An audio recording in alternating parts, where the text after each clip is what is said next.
Le théâtre. Vous connaissez? Oui, bien sûr. Ça se passe souvent le soir. Après votre train-train quotidien, vous venez chercher des histoires. Vous êtes là, assis, bien rangé devant un rideau rouge. Parfois il est noir, parfois il n'y en a pas. Ce soir, il est là, lourd, en velours. Et derrière lui, la scène dans son noir. La scène qui s'impatiente, qui veut se faire voir, entendre, comprendre. Une scène qui a des choses à vous dire, à porter, à supporter, à montrer, à raconter, à murmurer, à crier. Celle qui fait peur, celle qui fait rire, celle qui fait pleurer, celle qui dérange. Une scène qui peut être un paquebot ou un radeau sur lequel on danse, on bouge, on chavire, on prend sa place parmi les autres et face aux autres. Et lorsque plusieurs scènes se donnent le mot, elles nous embarquent dans une joyeuse, drôle, mystérieuse aventure inventée de toutes pièces par l'étranger dans lui-même qui tricote et propose le jeu aux comédiens.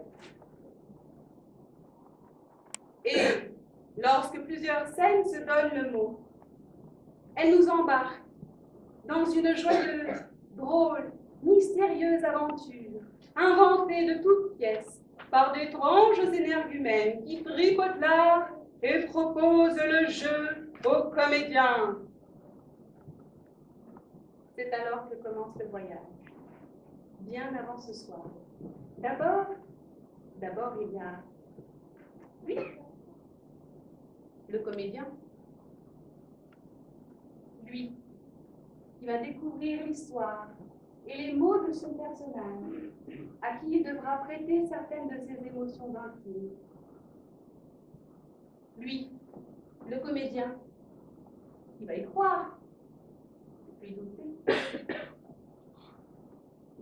Ce comédien qui va faire, défaire, refaire, dire, redire, maudire, 100 fois les mêmes répliques afin qu'elle puisse lui appartenir. Oh, le pauvre! Il va même en rêver. Je sais de quoi je parle. Là, tout de suite, maintenant, j'en confonds d'entendre trembler les comédiens, certains sont côté jardin, d'autres côté cour, et tous plongés dans la peau de leur personnage. Celui de Don Quichotte ou de Sancho Panza. Il y a aussi celui qui est dans la peau d'un âne et ceux qui font tourner le moulin avant jusqu'à en devenir des monstruosités. Et il paraît même que Dulcinée pourrait faire partie de la fête. Il y aura des kilts et des barbes bleues qui n'ont rien à voir ni avec la Castille, ni avec l'Andalousie, mais c'est de la folie, c'est du théâtre. Pour nous ce soir, notre rêve, c'est de faire du théâtre. Et vous? Eh bien, je vous accorde, si vous le voulez bien, le rôle de spectateur. Merci. Le spectacle peut commencer.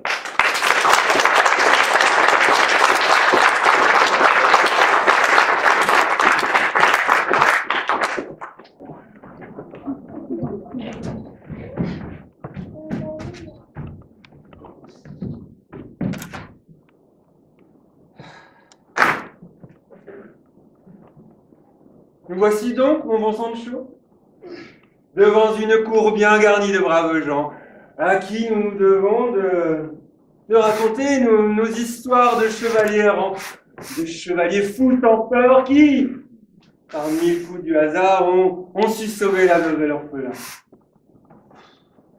Croyez-vous, cher Quichotte, que nos aventures en cette année 2018 puissent encore abreuver les esprits de ces curieux?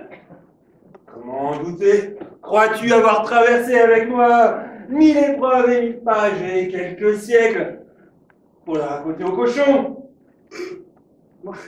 Il se pourrait que les porcs et les cochonnes en tirent un meilleur usage. Ravale donc ton simple esprit et crache donc à ces damoiselles comme à ces damoiseaux. Ce que je t'ai appris, tu sais ce dont je parle. C'est parce que je sais, C'est parce que je le sais que je ne cesse de trembler en votre folle compagnie. La peur est castratrice et empêche les scènes héroïques. Ah! Ouais. J'aurais pu croire que la peur ait fait son effet, mais je suis fier de constater que mes jumelles sont encore bien accrochées. Et le fait que vous n'éprouviez aucune once d'appréhension, hein, alors que moi, soi-disant pauvre d'esprit, en éprouve plus que vous, tout cela nous a permis de chevaucher loin dans cette aventure farfelue et théâtrale. Oui, mon bon Sancho, faisons du théâtre. Oh, mais nous y baignons depuis notre premier mot. Et il me plairait bien,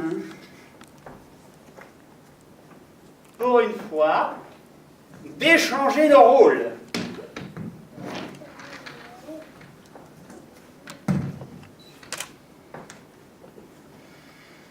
Comment peux-tu imaginer que je devienne le simple d'esprit et toi le chevalier sans fleur?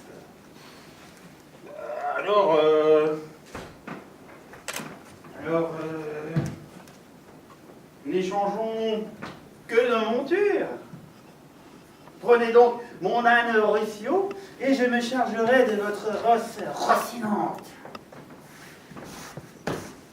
Je m'élèverai du sol et serai en position adéquate pour me mettre à votre hauteur et juger l'angle avec lequel vous jugez les choses. Mais c'est alors que le déséquilibre se produirait si tu venais à monter mon étalon et moi ton simple bonnet. Soyons fous, mais avec une certaine harmonie. Un équilibre lubrifié. Celui qui laisse presque tout passer. Ouais, évidemment.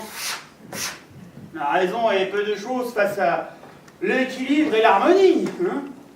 Alors, lubrifions donc et mettons-nous sous plein les... Oui, mon bon Sancho, plein les yeux.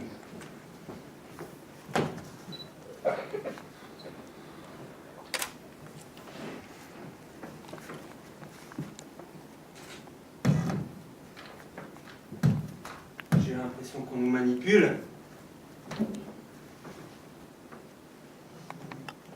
Depuis quand? Depuis cette année où je suis sorti de l'imagination d'un homme pour entrer dans celle de milliers d'autres.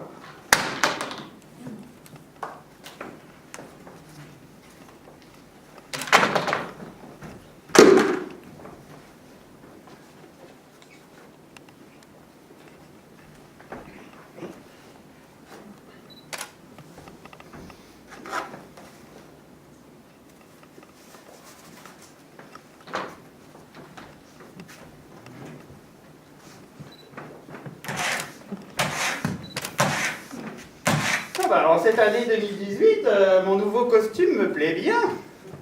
Au risque de t'étonner, le mien me sert à ravir. Alors je peux donc monter Rocinante et Borussio.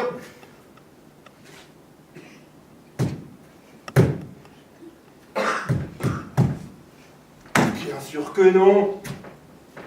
Parce que tu pourrais te prendre pour qui tu n'es pas et tout cet artifice n'est que du théâtre. Ben justement, j'ai eu envie de faire une tirade de 3 pages pour endormir les gens. Ces gens-là,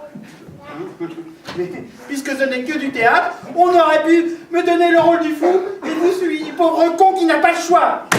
Nous ne pouvons réinventer ce que Cervantes a écrit. Moi, je m'imaginais que c'était en train de se faire. Rien ne t'empêche de le croire et de le jouer. Mais tous ces mots-là qu'on vient d'étaler, là, à quoi riment-ils? Si tu commences à chercher la raison de notre présence ici, là, maintenant, tout de suite, je peux te dire, là, ici, maintenant, tout de suite, que c'est une folie de plus qui pourrait donner l'envie à certains de parcourir nos aventures selon Cervantes. Il a écrit 1000 pages sur notre dos. Ce serait bon temps de ne pas en rajouter alors.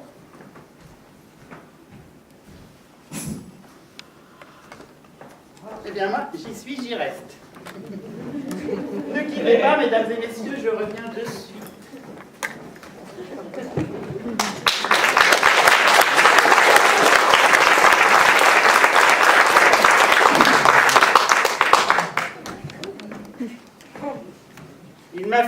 accepter le port de la barbe pour continuer dans l'aventure. Le théâtre a parfois des exigences qui ne nous mettent pas en valeur.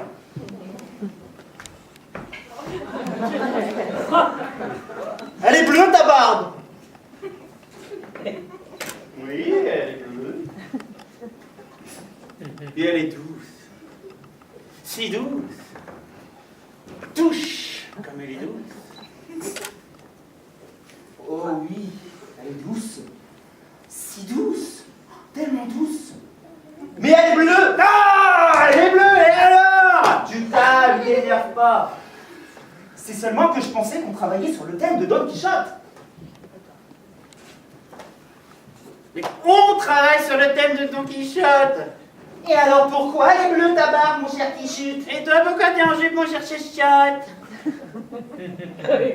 Tu veux les personnages avec des noms comme les nôtres et des costumes comme ceux-là, on va en faire rire plus d'un. Alors, c'est pas du tout le genre de l'auteur, la comédie. Et la metteuse en scène, c'est pire. Plus c'est glauque, et plus ça les excite. On fera drôlement le ridicule quand même. Ah, j'entends la prof te dire « Les bons sur un vide !» 1 millimètre avant, 1 millimètre après. Et c'est raté. Tu sombres dans le ridicule. Un fil, il faut choper le bon. Il faut choisir ton fil, et il faut rester dessus, et sans filet. Ok. Moi, mon personnage, il a le courage de Don Quichotte. Mais je n'ai pas compris pourquoi elle n'a pas l'allure. Eh ben, c'est... Parce que c'était certainement trop simple que moi, je sois ta dulcinée, et que toi, tu sois... le viril Don Quichotte, hein? Bon, pourquoi faire simple et adapté? L'auteur des mots qu'on dit là, ici, maintenant, n'a aucune envie de traduire Cervantes.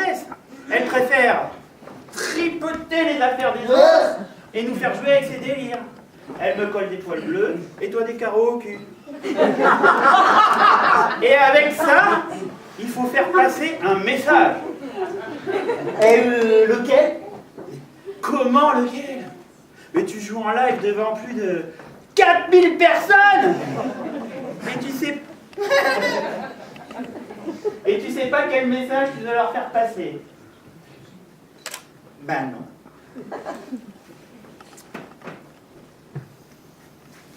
Pour qui tu te prends? Pour personne. Le voilà ton problème. Faut d'abord le faire croire à toi pour faire croire les histoires les plus folles aux autres. Hein? Ta jupe n'est qu'un chemin de traverse, c'est comme ma barbe.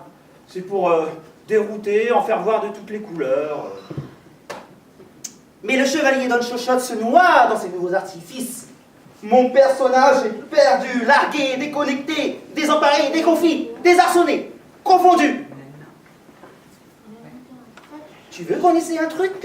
Moi, j'aime l'aventure. Et si elle veut éviter d'être perdu, largué, déconfit, déconnecté, déconcerté, hein, etc., etc. Je te passe ma jupe et tu me passes ta barbe.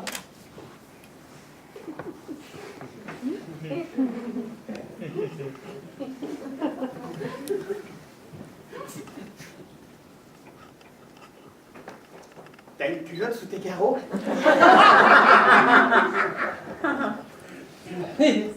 Tout est prévu. Alors faisons.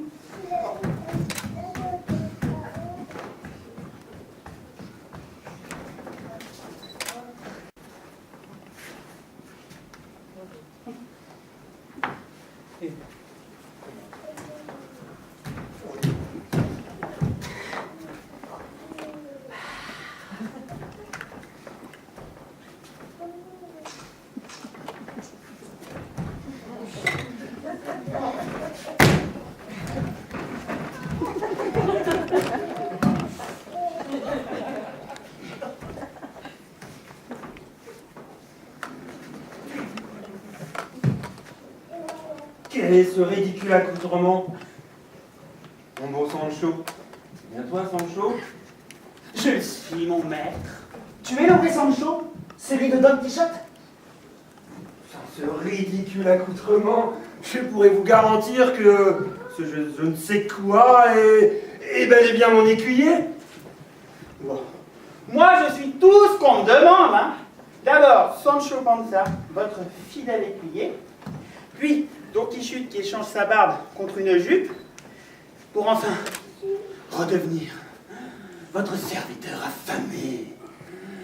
3 rôles pour un seul comédien. Avouez que c'est pas mal. Hein.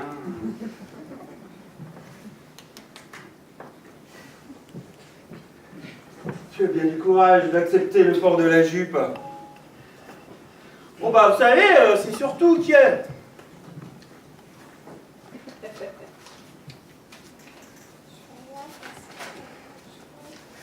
Dans l'acte 1, scène 3, c'est écrit. Et il est également précisé que je sors un morceau de saucisson et que je me les déguste dans un coin. Il est perturbé par toutes ces aventures que nous avons parcourues. Ils sont nombreux les coups que nous avons partagés. Pour avoir lu vos aventures, monsieur Don Quichotte, je saisis enfin toute la débilité dans laquelle nous gigotons. Parce que vous savez lire. Vous êtes monsieur? Je suis Don Chochotte. Vous voulez bien répéter, s'il vous plaît? Je suis Don Chochotte. Mais c'est vous qui êtes débile, monsieur. Vous gigotez avec un drôle de nom et une barbe bleue. Parce qu'elle est bleue, sa barbe. Dans mes histoires de chevaliers errants, il n'existe ni de Don Chochotte avec une telle barbe, ni de Don Quichotte en jupe. Elle est bleue, ma barbe, elle est douce, si douce. Touchez. Oh, reculez avant que je vous transperce de ma lance.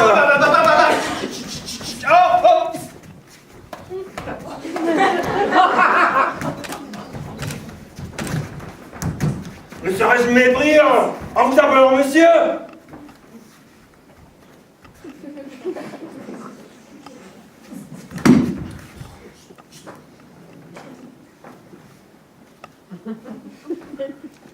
Est-ce mon nom ou mes manières qui vous font douter? Moi, je ne doute pas que vous pourriez être monsieur comme madame, monsieur Chochotte. Dans ces pièces, écrites par des perturbés du ciboulot, on peut être un homme dans une scène et très bien une femme dans une autre, ou bien encore un âne ou un cheval, dialoguant le plus naturellement du monde. Accessoiriste. Accessoiriste. La prochaine fois, le saucisson, vous pourriez me le mettre au poivre avec un petit pichet de vin rouge.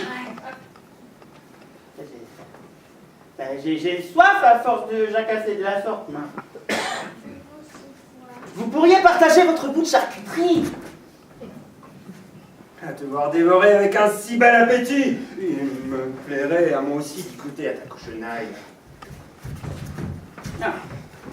Prenez donc les rêves, moi j'ai fini ma scène, je file en coulisses pour me chercher à boire. Suivons-le, il a toujours su nous trouver de bonnes adresses pour nous abreuver. Ok, je vous suis.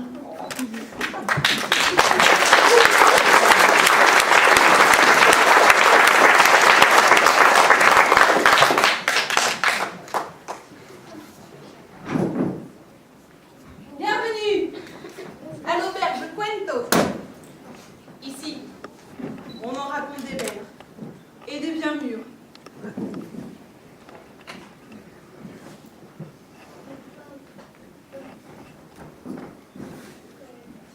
Ici, de drôles de personnages se la jouent à toutes les sauces. Ici, un roi comme un mendiant peut venir s'exposer devant 5 ou 500 personnes.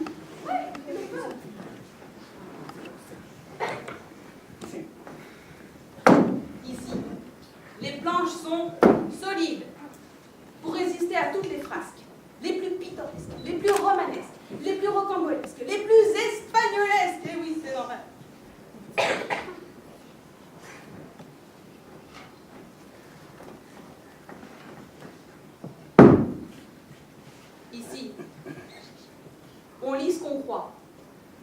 et on croit ce qu'on lit.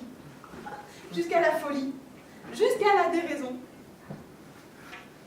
Ici, on danse, on chante, on mange, on boit, on rit, on pleure.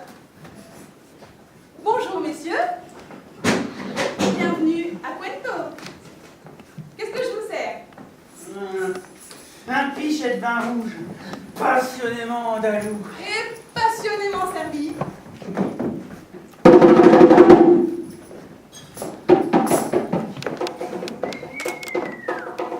En lo alto del cerro de Palomar,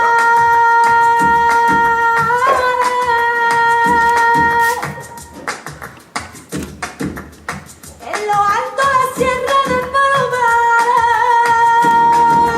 uno dice que no es otro que vale, otro que vale. Uno dice que no es otro que vale, otro que vale.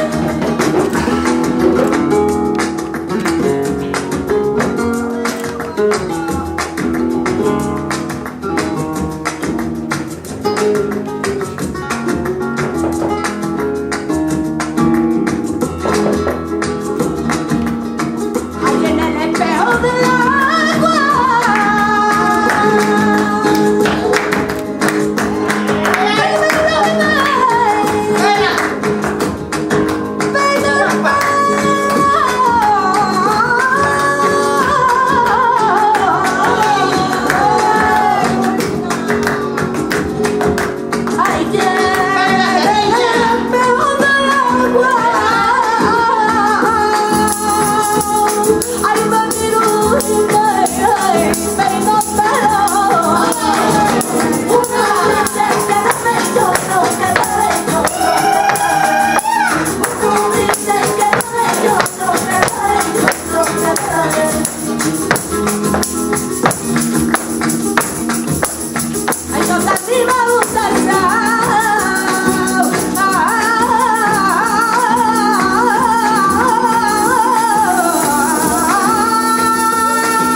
Le premier qui lui manque de respect, je le transperce de ma lance. Ouais, pourquoi pas? Mais non, pourquoi? Mais non, enfin, messieurs, ça suffit. Sortez de mon établissement. Sortez, vous dis-je. C'est la fin de l'acte. Eh madame, c'est plus rude de parler de la sorte. C'est un peu rude. Regardez votre niais gossé. Un peu de repos en coulisses me fera le plus grand bien. En coulisses, croyez-vous? Je vous emmène à l'écurie avec les ânes. Allez. Oh. Hop. Mi cariña.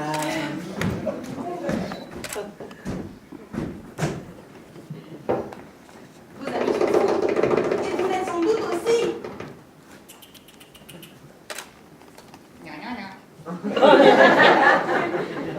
Ou bien sont-ils simples d'esprit?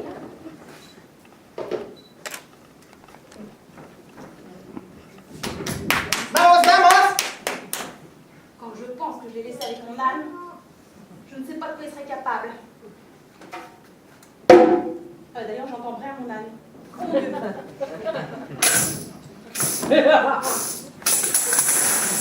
Vamos.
Pour briller d'un éclat et glisser sans grincer dans cette histoire qui s'annonce débile, lubrifiez votre cervelet. Lubrifiez, messieurs. Avec l'huile de coude à l'olive mûre, aceitunas negras andaluzas. Effet garanti. Vous ne comprendrez presque rien, mais ça glissera avec un soleil, un grand soleil.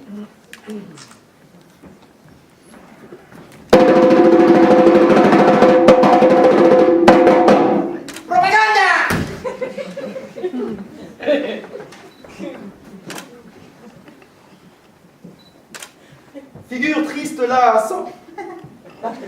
Figure triste là, à peur sans... Chevalier Quichotte donne de histoire folle aussi, d'après jouer. Tripoté, manipulé, désarticulé, décomposé, déstructuré. Quichotte donne de histoire farfelue, et désinvolte la invente, et vante-vous présentant du l'air. Il est complètement à l'envers celui-là. On est en train de la faire à l'envers. Ouais. Tu l'as vu à l'envers? Il est complètement à l'envers. Alors, à l'envers. Propaganda!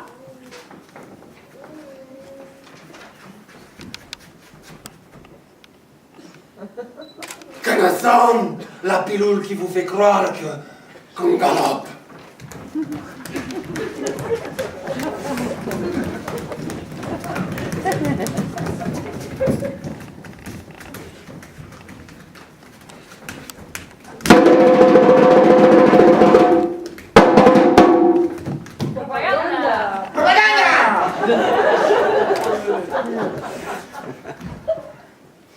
La beauté, Non. à toute heure, à tous âges, avec la crème, mirage, sans poil et sans mal, avec la crème, j'arrache. Ah! Aïe aïe aïe!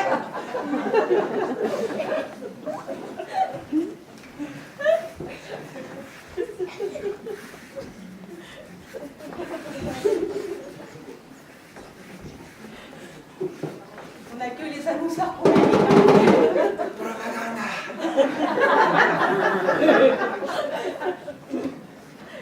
Ah oui, gars.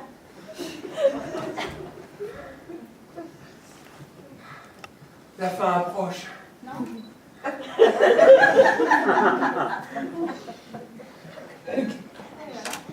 Ouais, c'est édition ignorante, c'est ça. Eh oui, t'as pas creusé. Excusez-moi. Donc elle est pas proche. Les éditions ignorance vous en disent trop court. Pour plus de longueur, creusez donc avec les pelles. Je m'en mêle! Elle déterre les trésors qu'on nous cache. Avec les pelles, Je m'en mêle. je m'en mêle! Je m'en mêle. Vas-y, creuse. Ouais, je m'en mêle.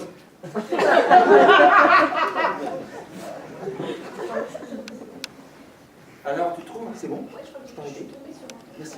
Ouais. Je m'en mêle.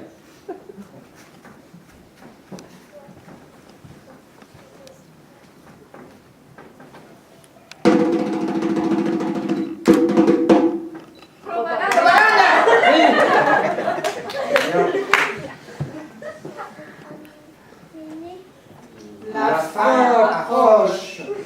Pensez au cercueil en carton. Clôturez Votre vie de papier. Les boîtes. T'enfuis! Tous les chapitres. Chapitre! Chapitres.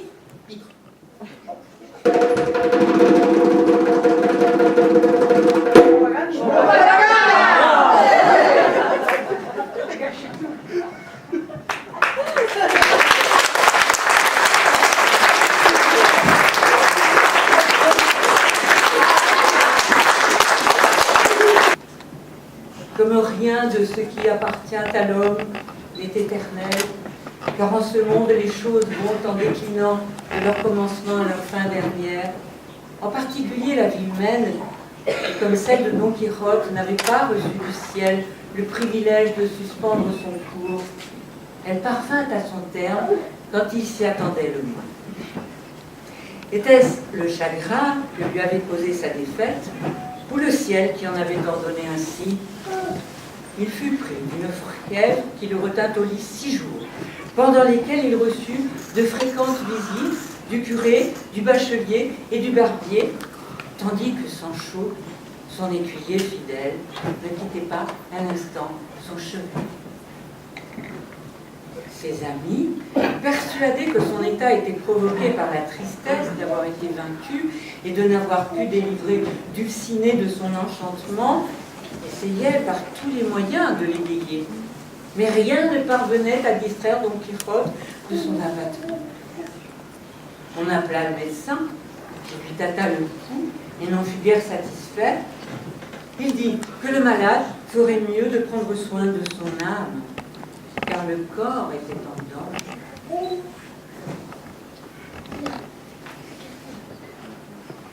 Don Quichotte entendit l'arrêt sans s'émouvoir.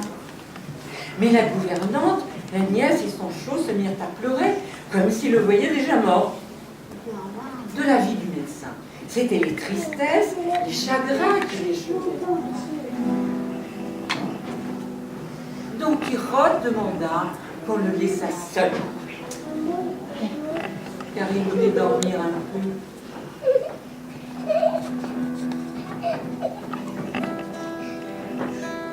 On lui obéit.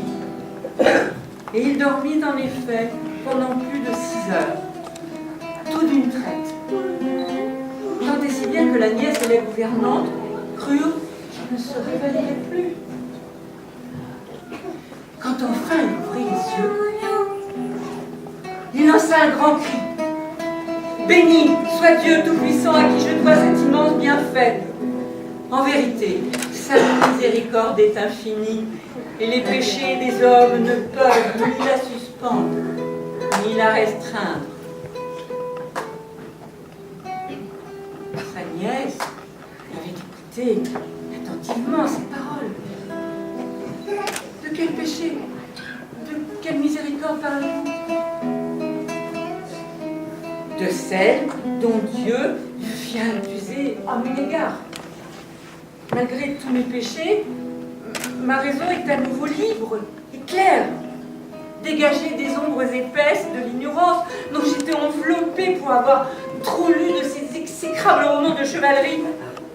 Je reconnais que leur contenu n'était qu'absurdité et mensonge. Je regrette seulement de l'avoir compris trop tard, car je n'ai plus le temps de réparer mon erreur. Ma nièce, je suis à l'article de la mort, et je voudrais partir de telle manière que l'on puisse en conclure que ma vie n'a pas été si mauvaise que ça, et qu'elle me vaille aussi la réputation de fou, car je ne nie pas que je l'ai été. Mais je ne voudrais pas donner par ma mort une nouvelle preuve de cette vérité. Qu'on fasse venir le curé. Et il se confessa. Puis, il fit écrire son testament. N'allons pas si vite, dit-il ensuite. Le temps et l'usage rendent l'homme sage. J'étais fou, et j'ai recouvert la raison. J'étais donc ivrogne de la marche,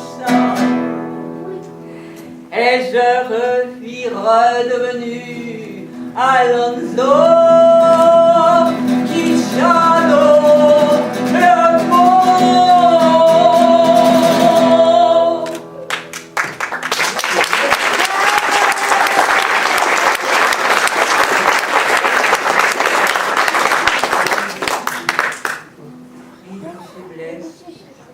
Il lut ses temps de tout son long sur son lit. On s'empressa, craignant le pire. Pendant les 3 jours qu'il vécut encore, il eut souvent de ces syncopes. Toute la maison était en émoi, et cependant la nièce ne se privait pas de manger, la gouvernante de trinquer, et Sancho de manifester son contentement, tant il est vrai que le fait d'hériter efface, ou tout de moins allège, le chagrin que laisse à l'héritier la perte du défunt.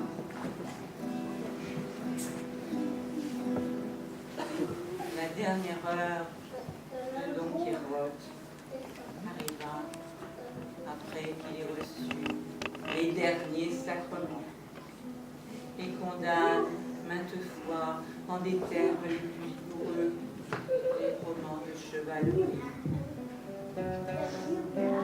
Et c'est ainsi qu'au milieu des lamentations et des peurs de tous ceux qui l'entouraient, notre héros rendit l'âme.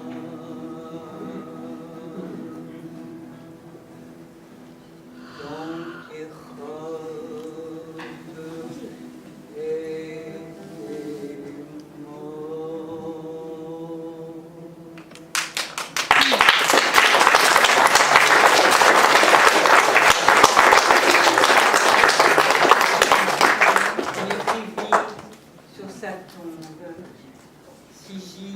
l'hidalgo valeureux, le chevalier illustre et preux, dont la mort n'a point triomphé, bien qu'il ait enfin trépassé. Il brava l'univers entier, fut l'épouvantail des peureux, le croque-mitaine des fielleux. Il eut le plus grand des courages, vivre en folle, mais mourir en sage.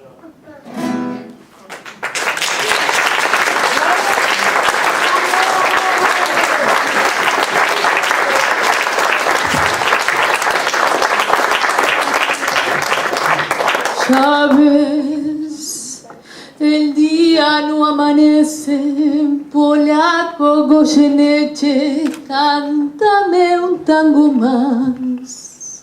Ya ves, la noche se hace larga, tu vida tiene un karma, cantar es siempre cantar.